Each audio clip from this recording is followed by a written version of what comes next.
Hello and welcome to Leo's Quarantine Kitchen, home of the dirtiest hob in the southwest.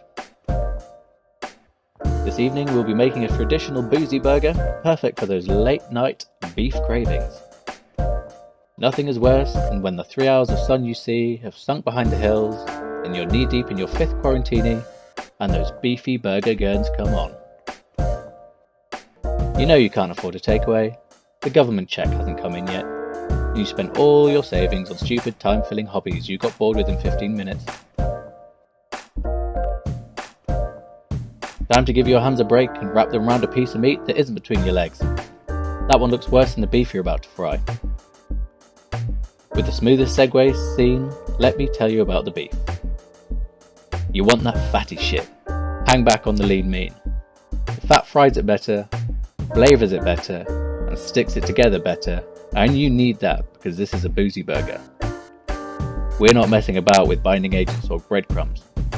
We're not even going to season this motherfucker. That comes later.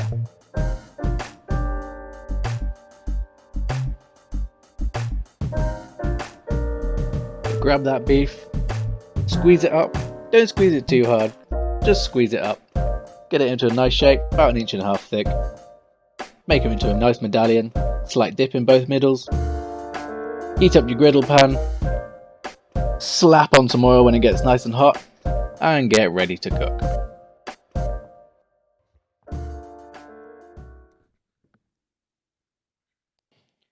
Midnight was approaching. They had to hurry. Margarita had only a vague idea of her surroundings. He recalled candles and a pool inlaid with semi-precious stones. Margarita stood on the bottom of the pool, while Hella, helped by Natasha, covered her with a hot, thick, red liquid. Margarita tasted salt on her lips, and realized she was being washed with blood. The mantle of blood was followed by another, thick, transparent and pink, and Margarita's head spun from the oil of roses. Next, she was laid on a bed of crystal and rubbed with large green leaves until she sparkled. At this point, the cat burst in and began to help. He squatted at her feet and started polishing the soles of her feet, as if he were a shoeshine boy polishing shoes on the streets.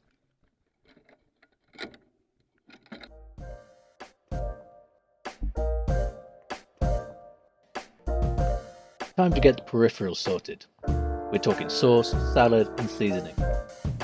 You'll notice I squeeze out a fat load of mayo over there, followed by a healthy spurt of sriracha. For me, that's a good start for any burger sauce. Tweaks can come later. I'd have that power couple on my Cheerios. Shit's cash, yo. With the gherkins you see me slice up, I was planning to mince one up and whack it in there with the sauce, but alas, I'd only one, and I wanted that crunchy boy in the salad section.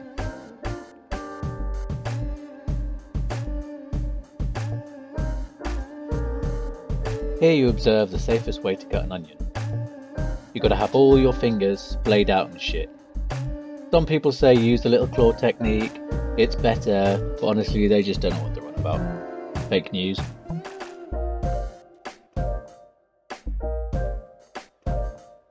Now, on the subject of onions, you'll see me getting these bad boys fried up.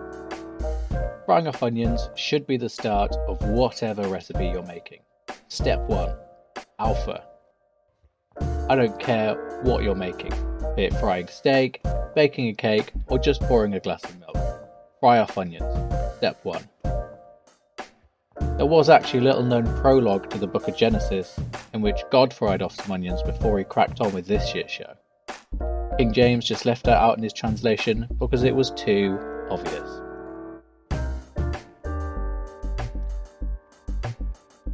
So you throw in the onions, in the oil, in the pan. Time to season up that patty bombati with a bit of pepper, a little bit of salt, and slap it in there.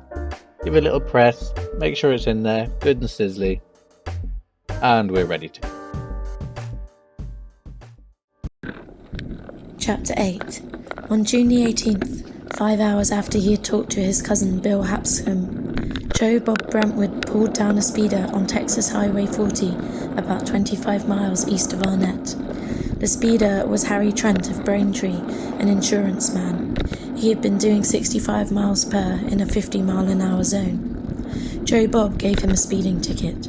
Trent accepted it humbly and then amused Joe Bob by trying to sell him insurance on his house and his life. Joe Bob felt fine. Dying was the last thing on his mind. Nevertheless, he was already a sick man. He had gotten more than gas at Bill Hapskin's Texaco, and he gave Harry Trent more than a speeding summons. Harry, a gregarious man who liked his job, passed the sickness to more than 40 people during the day and the next. How many of these 40 people passed it to is impossible to say. You might as well ask how many angels can dance on the head of a pin. If you were to make a conservative estimate of 5 apiece, you'd have 200. Using the same conservative formula, one could say those 200 went on to infect 1,000, the 1,000 5,000, the 5,000 25,000. Under the California desert and subsided by the taxpayers' money, someone had finally invented a chain letter that really worked, a very lethal chain letter. Time to finish off the sauce. I chose to slap in a little mustard to add the spice in there, but you can do whatever you want. You know what burger sauce is supposed to taste like. This time round, I decided not to ball bag it and keep it simple. But you do you.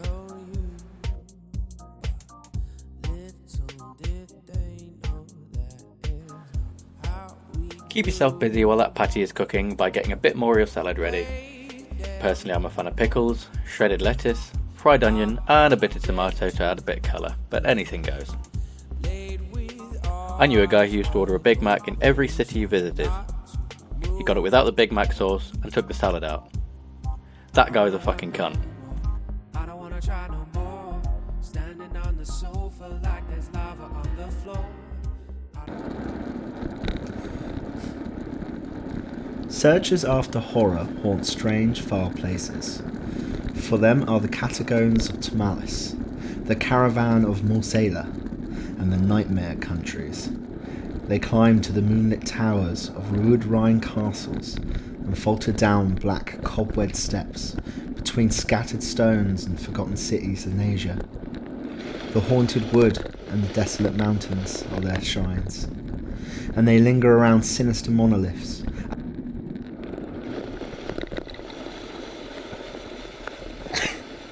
Octopuses are famous for showing up in places that surprise you. One giant Pacific octopus took up temporary residence in a pair of overalls in a shipwreck and scared a diver half to death when the overalls rose up before him, writhing. Octopuses have turned up inside large conch shells and in scientists' tiny oceanic measuring instruments.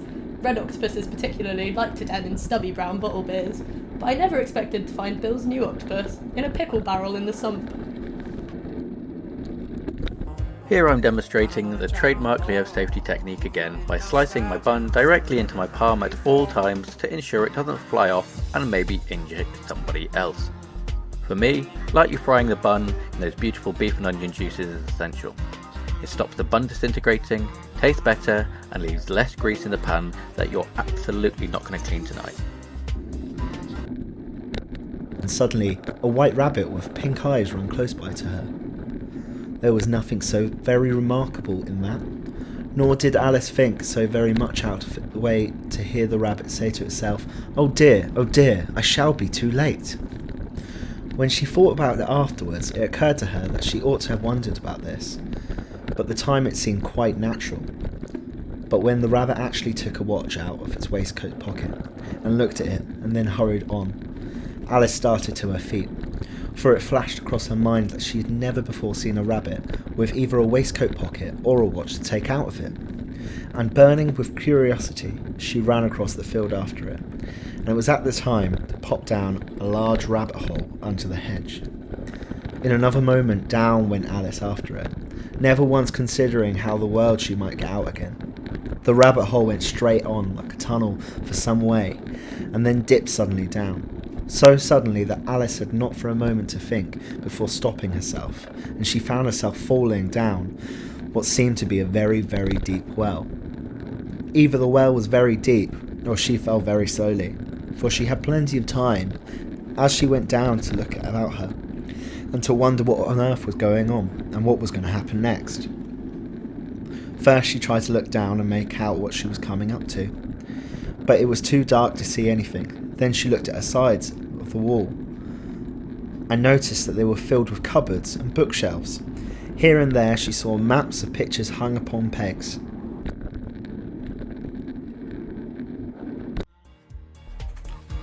For the cheese, I used a wedge I had been keeping to use my door open for the past week or so. I find the exposure and sense of purpose give it a little extra zing that a burger really calls out for. I pop it on top of my burger for the last few minutes of cooking, followed by a minute or two under the grill to really get it melted in there. Melted cheese on your daily uploads of food to your Instagram story is guaranteed to get you at least 2 more fire emojis responses also. Delicious for the mouth and the endorphin kicks. Whip out the now absolutely charcoal-like onions and put them on your toasty bun to really get that extra bit of carbon in your diet. You may notice here at the end, I tried to count to 4 on my fingers, but failed horribly after 2.5. This is okay. Don't worry about it. England's biggest food export is the fig. Prince Philip is widely credited with the invention of the party popper. Thyme is technically a tree. By definition, a snake's body is a limb. The roller coaster was invented during the 100 Years' War as a way of launching supplies across rivers. The toenail of your little toe is called the spangle. Courgette is actually the feminine noun of cucumber. Vikings never fired flaming arrows at boats carrying the dead. They would sink them by running them over with a larger boat. Can you imagine eating a Big Mac without burger sauce or salad? Just 2 dry patties between not just 2 flavourless buns, but almost 3. It'd be like trying to chew down a drywall club sandwich. He sold me a broken van, and honestly, I think I'm more upset about how he chose to eat his Big Macs. Gold nuggets were named after chicken nuggets, not the other way around. The kneecap is the roundest part of your body. All fossils found in Canada belong to the Queen. Bat Out of Hell was written by Meat Loaf after an argument with Ozzy Osbourne. Jellified red wine was used as a lubricant by the ancient Greeks. The national anthem of Lithuania is palindromic. In Brazil, they call Brazil nuts Argentines. The first pair of scissors ever made was left-handed. Thomas Crapper actually didn't invent the toilet. He was killed by one. An adolescent owl is called a novice. The Fellowship of the Ring is the most stolen book in the world. My memory card overheated and shut off the camera, so I lost the last few minutes of footage in which I take off my clothes, cover myself in duck fat, and proceed to weep into the burger ingredients before consuming it the way you would imagine a jackhammer would eat a bowl of porridge. Honestly, it isn't worth watching. Luckily for you guys, I made exactly the same burger 2 days later, so I got a picture of it. If you don't know how to construct a burger, then there may be no hope at all for you. Big love to all the people who helped with this video. And now, back to True Facts with Vitek. Guinea pigs can't smell peppermint. During the breeding season, female cockroaches smell like pineapple. The founders of Johnson & Johnson were not related.